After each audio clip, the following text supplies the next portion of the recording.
एकदा आमच्या कोजागिरीचा उत्सव बघा, काय धमाल असते ती. खरंय नाना. अहो या घरची स्पेशालिटी म्हणजे काय माहितीये? मोठ्या बाईंच्या आजचं मसाल्याचं दूध. सगळे नवरा बायको एकत्र येऊन दुधात चंद्र बघतात. चंद्र दिसला की मग दूध पितात.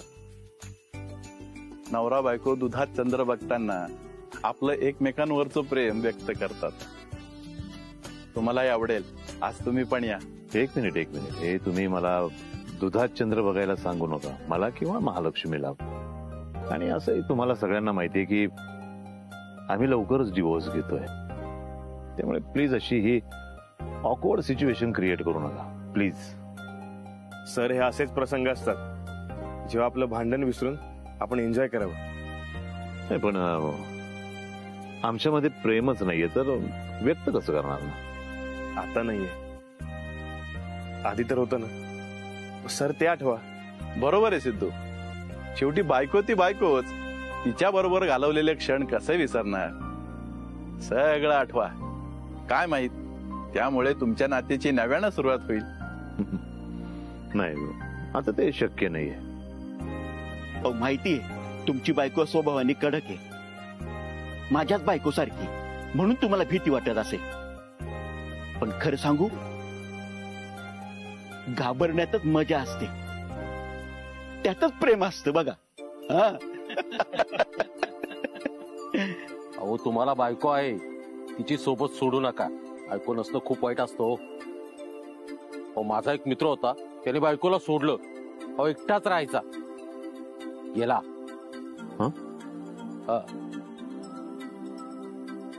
अहो 4 दिवस कोणाला कळालंच नाही तो गेला. हे नेहमी असं भयंकर का बोलत असतात? तुम्ही लक्ष नका देऊ, नाहीतरी ते सत्यच बोलताय. आणि सायंटिफिकली हे सुद्धा सिद्ध झाले की बायकोच्या सहवासात पुरुषाची तब्येत चांगली राहते. अगदी कितीही भांडण होत असलं ना तरी सुद्धा. सर तुम्हाला प्रेम व्यक्त करता येत नाही ना? मी तुम्हाला छान 1-2 कविता देतो, त्या म्हणून दाखवा. खुश होतील त्या आणि सगळं छान होईल.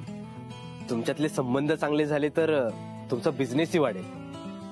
नाही सॉरी, आमचे संबंध नाही सुधारू शकत आता.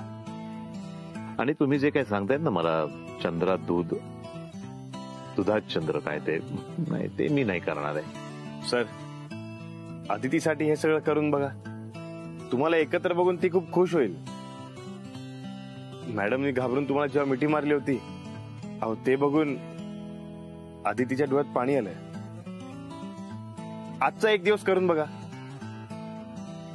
आदितीसाठी. हे बघा, हे विचार करू नका. मला एक सांगा, तुम्ही पहिल्यांदा एकत्र कोणता पिक्चर बघितला? मैंने प्यार किया. दिल दीवाना बिन सजना के माने ना. आज रात्री तुम्ही हेच गाणं म्हणायचं आदितीच्या बाबांसाठी. पण मी मिलिंदसाठी का गाणं म्हणायचं? अहो नवरा आहे, आज कोजागिरी पौर्णिमा आहे ना, आज एकमेकांविषयी असलेलं प्रेम व्यक्त करायचं असतं. त्यांच्याविषयी काय बोलायचंय ना ते तुम्ही जरा आठवून ठेवा. मला नाही बोलायचं काही त्याच्याविषयी. त्यापेक्षा तुम्ही मला लॅपटॉप द्या माझा. नानी शोधते, सापडला की देईलच ना. तुम्ही तोपर्यंत त्यांचा विचार करा ना. अहो कितीही झालं तरी ते तुमचे मिस्टर आहेत आणि नवरा हा आयुष्यात खूप महत्वाचा असतो. आपल्या दोघींमध्ये ना एक गोष्ट सारखी आहे, आपले नवरे आपल्याला घाबरतात. नवऱ्याला धाकात ठेवून वर्चस्व गाजवलं ना, तब्येत अगदी ठणठणीत राहते बघा.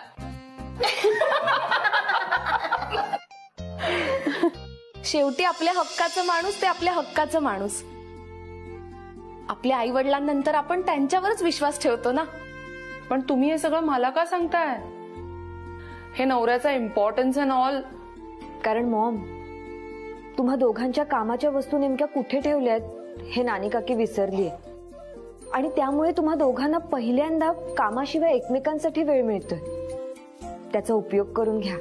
लॅपटॉप नाहीये, फोन नाहीये म्हणून खूप नुकसान होणार यावरून भांडण्यापेक्षा जो वेळ मिळालाय ना, त्यात एकमेकांशी प्रेमाने बोला. प्रेमाने? मी आणि मिलिंद? कम ऑन अदिती, तुलाही माहितीये हे अशक्य आहे आता. आणि तसंही तुम्हाला सगळ्यांनाच कळलंय की आमचा डिवोर्स होणार आहे. तरीही तुम्ही सगळे हे असं का बोलताय? हे बघा, हे आमचं आयुष्य आहे. ते कसं जगायचं ते आम्ही ठरवू ना. तुम्ही यात मध्ये पडू नका. मध्ये पडू नका म्हणजे? माफ करा हं. आम्ही मध्ये नाही पडत आहोत. हो, पण कुठलंही नातं असं अर्धवट सोडायचं नसतं. वीणबाई, नात्याला एक संधी तर देऊन बघा ना. अहो, पण आम्हाला नाही द्यायची संधी. किमान मला तर नाहीच नाही. ती नानी कुठे? मला माझा लॅपटॉप हवाय, काम करायचंय. मॉम, हे सगळे चांगल्या हेतूने काहीतरी सांगतायत तर तू सरळ सरळ दुर्लक्ष करतेस. जरा विचार करून बघ ना. एवढा काय राग आहे डॅडवर?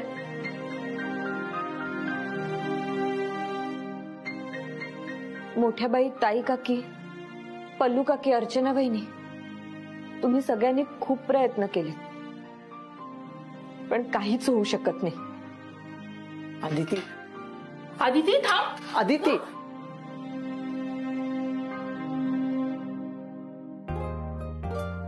काय बोरिंग बायका आहेत ह्या.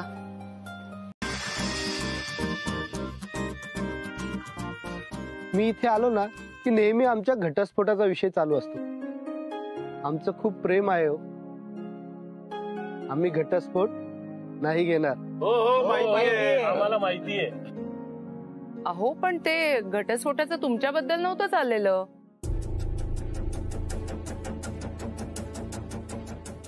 नाही म्हणजे तुमचा गैरसमज होतोय. गैरसमज तर इतरांचा होतोय. आम्हाला एकत्र आणण्यासाठी कुणाला काही प्रयत्न करायची गरज नाही हो. आम्ही एकत्रच आहोत. आणि मी मुलगी आहे तात्यांची. त्यांचे संस्कार असे वाया नाही जाऊ देणार. आणि यांचा काहीच त्रास नाही मला. त्यामुळे घटस्फोट हा प्रकार मी या घरात नाही होऊ देणार.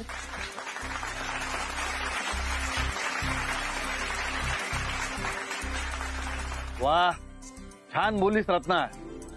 अरे, घटस्फोट हा शब्द या घरात नकोच.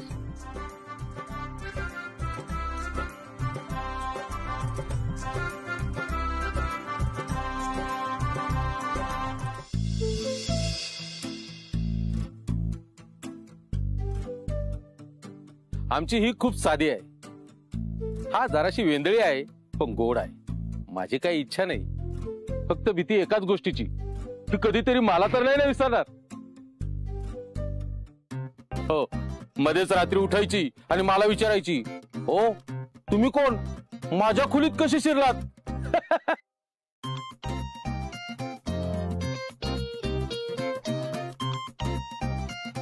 हो, काय हे, बाकी सगळं विसरेन मी, पण मला इतकं सांभाळून घेणाऱ्या माणसाला कसं विसरेन?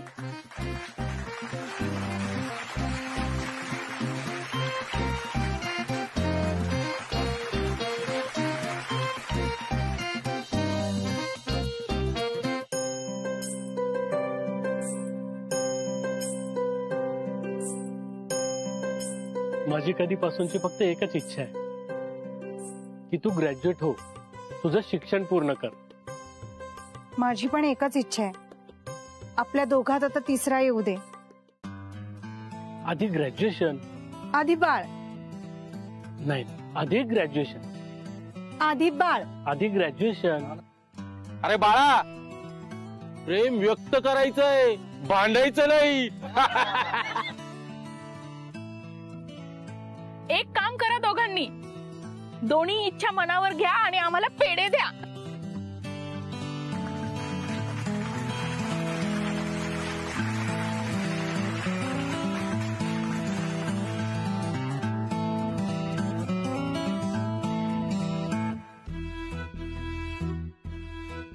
काय सांगू तुझ्याबद्दल, सगळं काही मिळालंय मला. खूप लकी आहे मी पण खूप लकी आहे. फक्त तुम्ही काही कविता ऐकवता ना, त्या माझ्या डोक्यावरून जातात. हो,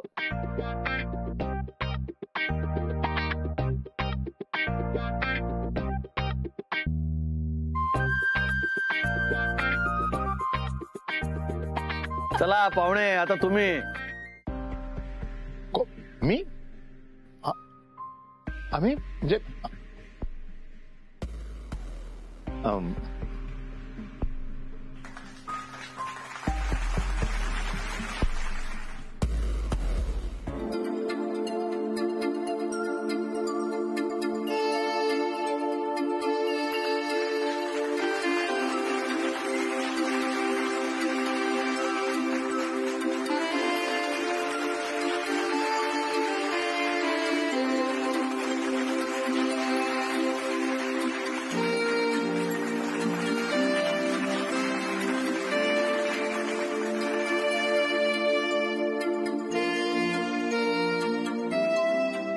मिलिंदराव, तुमच्या मंडळीबद्दल बोला काहीतरी.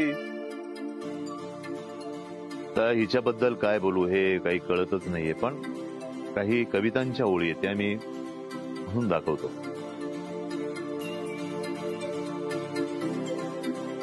बोला बोला. प्रेम म्हणजे प्रेम म्हणजे प्रेम असतं. प्रेम म्हणजे प्रेम म्हणजे प्रेम असतं. तुमचं आणि आमचं अगदी सेम असतं. प्रेम कधी रुसणं असतं, डोळ्यांनी हसणं असतं. प्रेम कधी भांडतं सुद्धा. 2 ओळींची चिठ्ठी सुद्धा प्रेम असतं. घट्ट घट्ट मिठी सुद्धा प्रेम असतं. प्रेम म्हणजे प्रेम म्हणजे प्रेम असतं.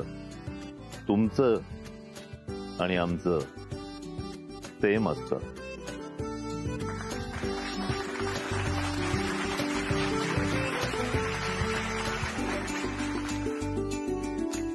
वीणबाई, आता तुम्ही बोला.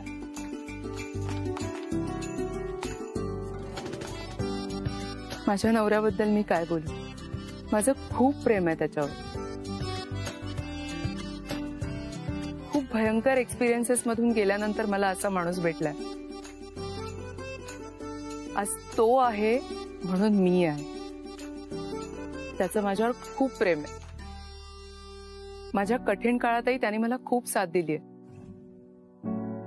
इनफॅक्ट बिझनेस ग्रो करायलाही त्यानेच मला मोटिवेट केलंय. बरं झालं तू माझ्या आयुष्यात आलास. I love you Raghav. Raghav.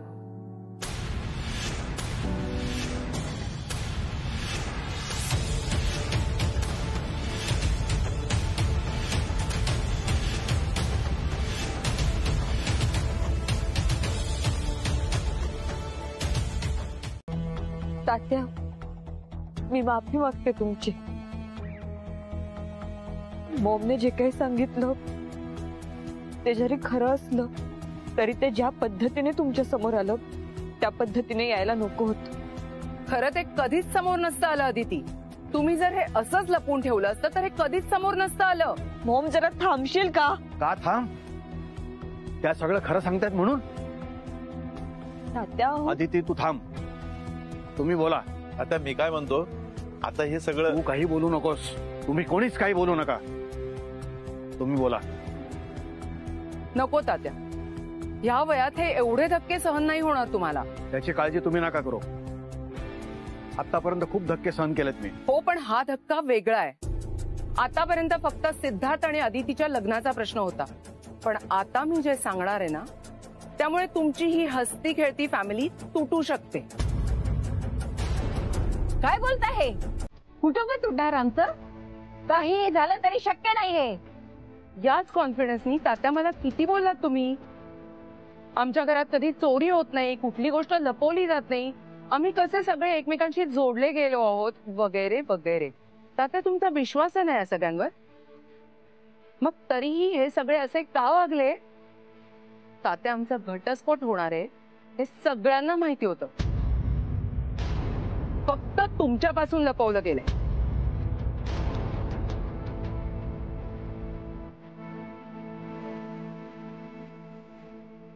तात्या, आपण यावर नंतर बोलू. मी सांगतो. थांब.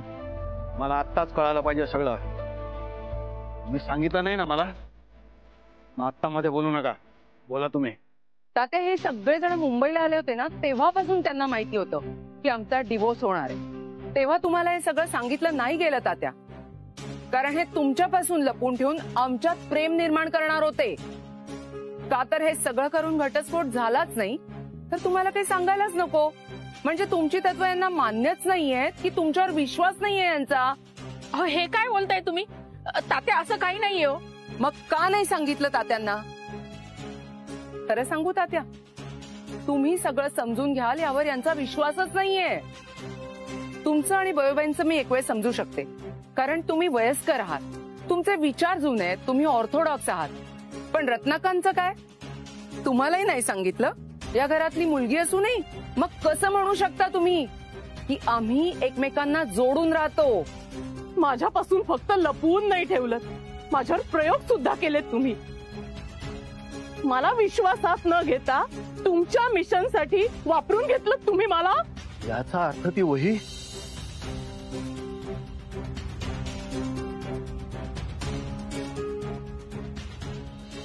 त्यात लिहिलेलं ते मिशन आदितीच्या आईबाबांबद्दल होतं. हे खोटं बोललात माझ्याशी. आता तर मला सिद्धू आणि आदित्यच्या लव्ह स्टोरी बद्दल देखील संशय येतोय. अरे ती तरी खरी आहे की नाही, की तिथेही फसवलं तुम्ही? नाही तात्या, असं काही नाहीये. मग काय चाललंय तुझं? मी खरं बोलते याचं तुला इतकं वाईट वाटतं आदिती? मग जेव्हा तात्या मला बोलले तेव्हा तुला काहीच नाही वाटलं? आमचं घर, एकमेकांवर विश्वास आहे वगैरे वगैरे. अगं किती ऐकवलं मला. मग मला पण सांगू देत नाही यांना. ते कुणीच कोणावर विश्वास ठेवत नाही आणि म्हणे एकत्र आनंदी कुटुंब. सगळं काही फक्त दाखवायलाय. एकमेकांशी छान वागायचं, इथे चंद्र बघायचा आणि मोठ्यांपासून गोष्टी लपवायच्या. सॉरी तात्या, मी जरा जास्तच बोलते, पण मी खरी आहे. मला खोटेपणा आवडत नाही. माझ्या मुलीचं नुकसान झालं तरी चालेल आणि हे लग्न मोडलं तरी चालेल, पण मी खोटं बोलणार नाही. खोटं बोलून जोडलेलं नातं नकोच आहे मला. मग ते नातं तुटलं तरी काही हरकत नाहीये. अहो असं नका बोलू. तुम्हाला वाईट वाटत असेल, पण मला ज्या गोष्टीचा राग येतो ना ते मी तोंडावर बोलून मोकळी होते. तात्या मी सगळं सांगतो, पण आता मी विचारीन तेवढं सांगायचं आणि मला फक्त हो किंवा नाही मध्ये उत्तर हवंय. सिद्धू,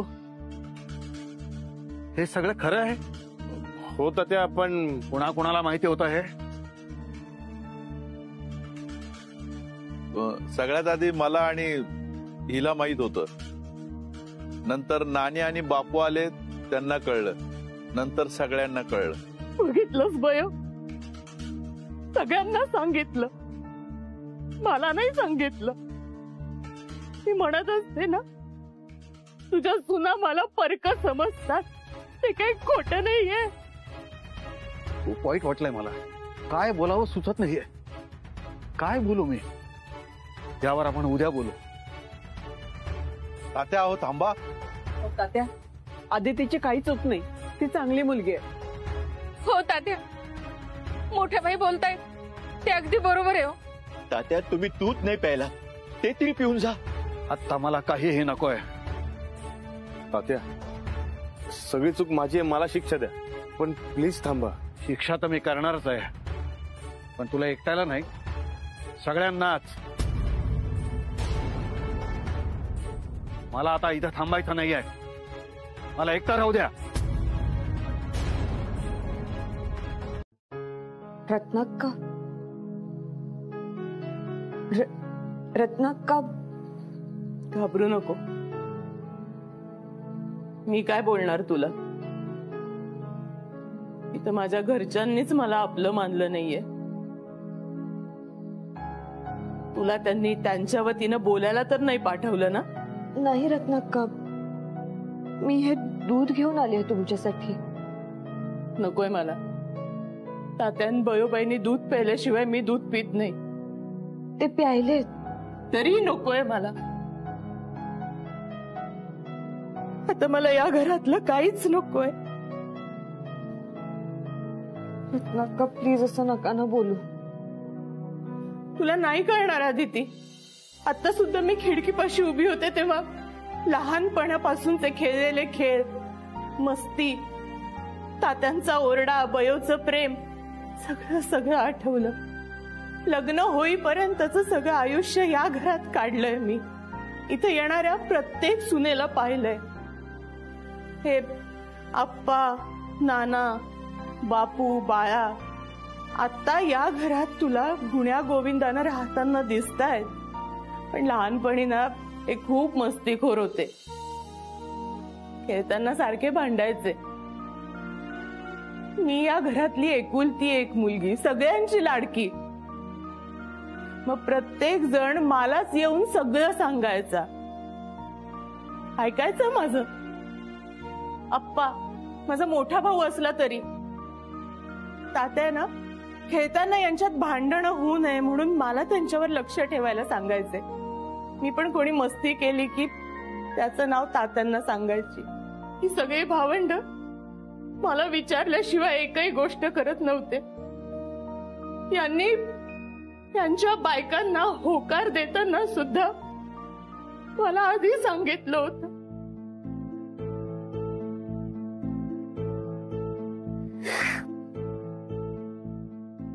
आता लपवतात माझ्यापासून, पण आपल्या बायकांना सगळं सांगतायत. इतकी परकी कधी झाले मी? नाही रत्नाक्का, तुम्ही समजताय तसं काहीच नाहीये. उलट सगळ्यांच्या मनात तुमच्याविषयी आदरयुक्त भीती आहे. तुमच्यापासून लपवलं कारण तुम्ही तात्या आणि बयो आजींशी प्रामाणिक आहात. काहीच लपवत नाही तुम्ही. जे मनात येतं ते बोलून टाकता. असं तुम्ही रागाच्या भरात बयो आजी आणि तात्यांना काही बोलून बसला असता तर ही भीती प्रत्येकाला होती. आता तुम्ही नाही का म्हणालात लहानपणी कोणी चुकीचं वागलं, मस्ती केली तर त्याचं नाव तुम्ही तात्यांना सांगायचा. त्याचीच भीती वाटत होती सगळ्यांना, म्हणून नाही सांगितलं तुम्हाला. ती भीती तर मलाही आहे. आताही जरा काही झालं तर ही तात्यांकडे जाऊन माझी तक्रार करते. आता आपला विषय चालू आहे का? जा बॅग भरा. भरतो.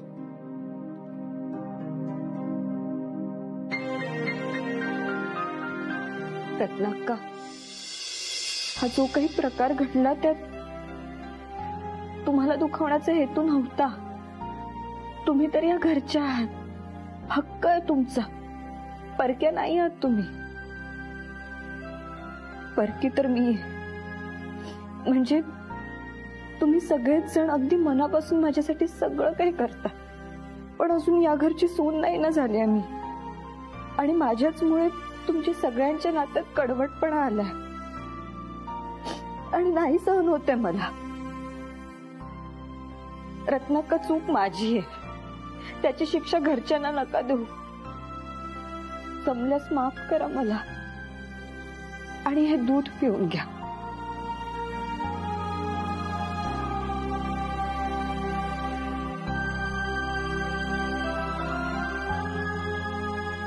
आदिती रडत गेली का बिचारी? अरे सिद्धू दादा, आप्पा कुठे आहेत? अरे नवं धान्य आलंय, धान्य. पहिलं धान्य आलं. आप्पा, मोठी बाई, आदिती, सगळे बाहेर या लवकर. आपलं पहिलं धान्य आले. अरे लाव ना, इकडे लाव. या लवकर.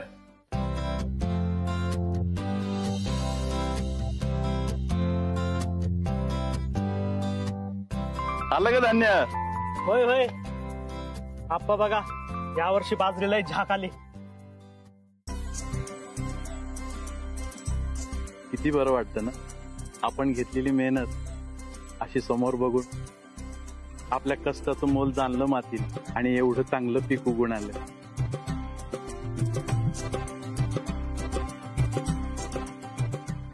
आदिती, आदिती लवकर ये. काय झालं सेठ? ये लवकर. अरे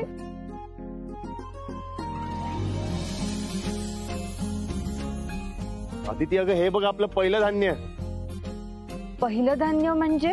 आदिती, दरवर्षी आपल्या शेतातलं पहिलं धान्य आपल्या घरी येतं. मेहनत करून जेव्हा पहिलं धान्य घरी येतं ना, तेव्हा घरातले सगळे खुश होतात. आपणकडे बघ.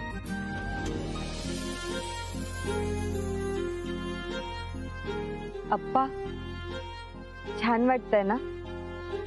आदिती, जवळजवळ सगळं धान्य, कडधान्य, सगळ्या भाज्या आपल्याच शेतात पिकवल्या जातात आणि तिथूनच सगळे धान्य, कडधान्य आणि भाज्या आपल्या घरी येतात. आता ही बघ ना, ही बाजरी.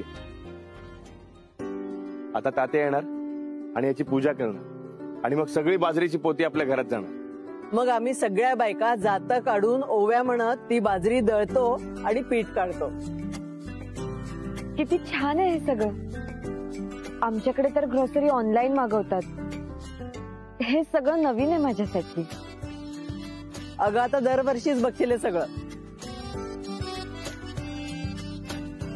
काय सगळं? वीणबाई, बघा आमच्या शेतातलं पहिलं धान्य. ओ नाईस. आमच्या मॉल्स मध्ये येत असेल असं धान्य वगैरे. मॉल मध्ये घेतलेलं वेगळं. तिथे काय पैसे द्यायचं आणि घ्यायचं, पण हा शेतकऱ्याचा आनंदच वेगळा आहे. चला तात्यांना बोलून घ्या, पूजा करून घेऊ धान्याची. तात्या लवकर या. आपलं धान्य आलंय. अप्पा तात्या येतील ना? राईट. तात्या तर रागवलेत ना तुमच्यावर, ते नाही येणार. सिद्धार्थ, आता काय करणार तुम्ही? अप्पा, तात्यांनी पूजा नाही केली, धान्य घरात कसं जाणार?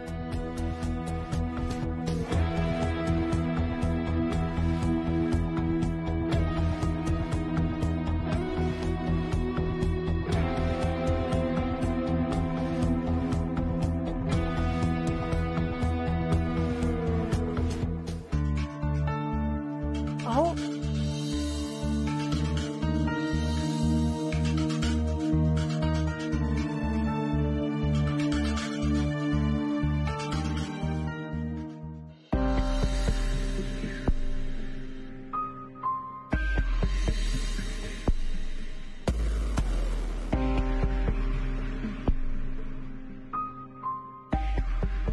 अप्पा अप्पा तुम्ही पाणी पिऊन घ्या आणि शांत व्हा. अहो तात्या येतील बाहेर. आणि नाही आले तर? अहो, शेतकरी आहात तुम्ही. तुम्ही दुष्काळ पाहिलाय, ओला दुष्काळ पाहिलाय, गारपीट पाहिलीय, संपूर्ण शेतीचं नुकसान होताना पाहिलंय. तेव्हा खचला नाही आणि आता? अहो, शेतकरी असणं व्यवसाय नाहीये तुमचा, स्वभाव आहे. हो, पण माझ्या तात्या आणि बयबाईचा माझ्या पाठीशी भक्कम हात आहे, म्हणून मी असा आहे. लहानपणी तात्या मला शेतात घेऊन जायचे, तिथल्या मातीत मी खेळायचो. खेळता खेळता पडलो, लागलं तर तात्या त्या शेतातली माती माझ्या जखमीवर लावताना सांगायचे, तुला 2 आई आहेत, एक बयोबाई आणि ही माती, दोघींनाही अंतर देऊ नकोस. मी तात्याचं ऐकलं, मी शेतकरी व्हायचंच ठरवून टाकलं. मग तात्यानंतर मी सगळी शेती सांभाळली. याचं कौतुक मला त्यांच्या डोळ्यात दिसतं, म्हणून मी असा आहे. हे असं पहिलं धान्य येतं तेव्हा तात्या माझ्या पाठीवरून हात फिरवत शाबासकी देतात. तेव्हा मला तात्या म्हणतात, मला अभिमान वाटतो मी शेतकरी असल्याचा. पण आज तात्या येणार नाहीत, माझ्या पाठीवरून हात फिरवणार नाही, कौतुक नाही. अप्पा असं काय बोलताय तुम्ही? आणि जे काय घडलंय त्यामुळे तात्यांना कौतुक तुमचं वाटणार नाही असं का वाटतंय तुम्हाला? कारण आधी तिच्या आई वडिलांचा घटस्फोट होणार आहे.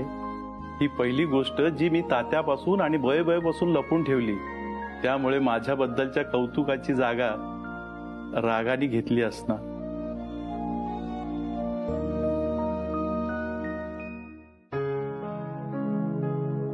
माझ्यामुळे हे सगळं घडतंय. कोण खोटं बोललं, कोण खरं, यापेक्षा यामागचं कारण मी आहे. हे सगळे बिचारे माझ्यासाठी त्रास सहन करतायत. हसत खेळत ज्या घरात दिवस सुरू व्हायचा, त्या घरातल्या माणसांच्या डोळ्यातच पाणी आहे. काहीही करून मला या घरचा आनंद परत मिळवून द्यायचाय. आज तात्या धान्याची पूजा करायला आले पाहिजे, नाहीतर अप्पांना खूप वाईट वाटेल. तात्यांचा राग गेला पाहिजे, पण काय करू म्हणजे तात्यांचा राग.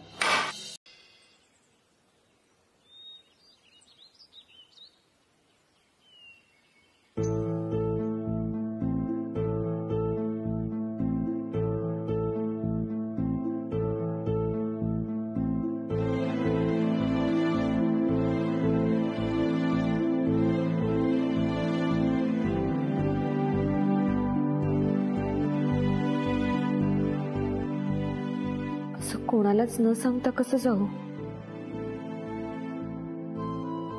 ऍटलिस्ट मोठ्या बाईला तरी सांगू का?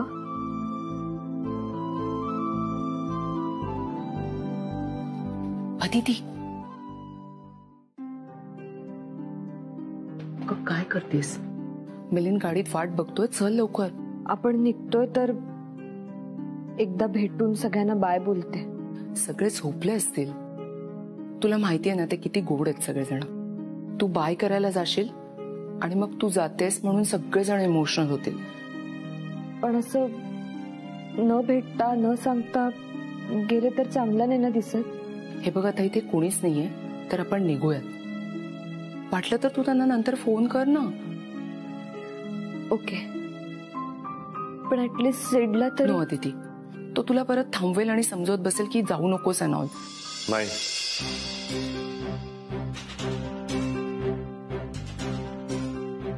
मी नाही समजवणार आता तिला. मला माहितीये तू माझं ऐकणार नाहीस, पण एक सांगतो, तू निघून गेल्यावर घरातल्यांना खूप त्रास होणार आहे. त्यांचं सोड, तुला इथून निघून जाणं किती कठीण आहे तेच बघतो. आता तूच ठरव, तुला जायचंय की नाही. सिद्धार्थ, तिचं आधीच ठरवून झालेलं आहे आणि तिने तुला क्लिअर केलंय ना, मग पुन्हा पुन्हा तोच विषय काढून तिला त्रास देऊ नकोस. जाऊ दे तिला.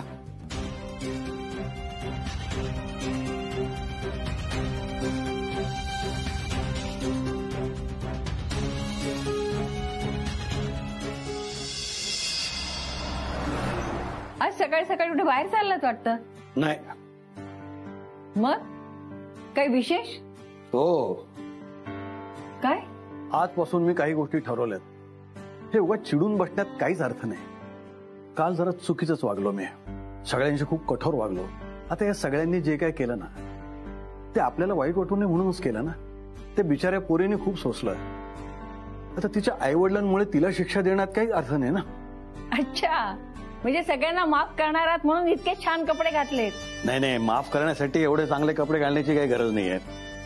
त्याचं कारण वेगळंच आहे. काय? आज आपण आदिती आणि सिद्धूच्या साखरपुड्याची तारीख ठरवणार आहोत. काय? हे कधी ठरवलं? काल आपली होणारी सुनबाई भेटून गेली, त्याच्यावर मी खूप विचार केला आणि ठरवलं. आज छान गोडधोड होऊन जाऊन दे. गोडधोड करेन, पण तुमच्यासाठी नाही. अरे, अशा आनंदाच्या क्षणी थोडं खायला पाहिजे की नाही गोड? अहो, थोडं थोडं म्हणता आणि ताटभर खाता. अगं हेमा, अहो काहीतरी काय. ते माझ्या गोडाधोडाकडे लक्ष देण्यापेक्षा थोडस माझ्याकडे लक्ष दे. तो अगोदर चहा संपा बरं तुम्ही. घ्या, चला आपण जरा चांगली बातमी सांगूया त्यांना. कुठे गेले सगळे? सुमित्रा, नानी, ताई, रत्ना, चला सगळे देशमुख बाहेर या.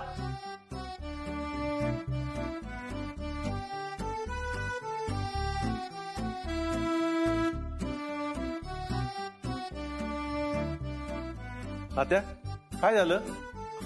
तात्या, कुठे जायचंय का? नाही म्हणजे मी गाडी काढू का? पण तात्या, नेमकं कुठे निघाला तुम्ही?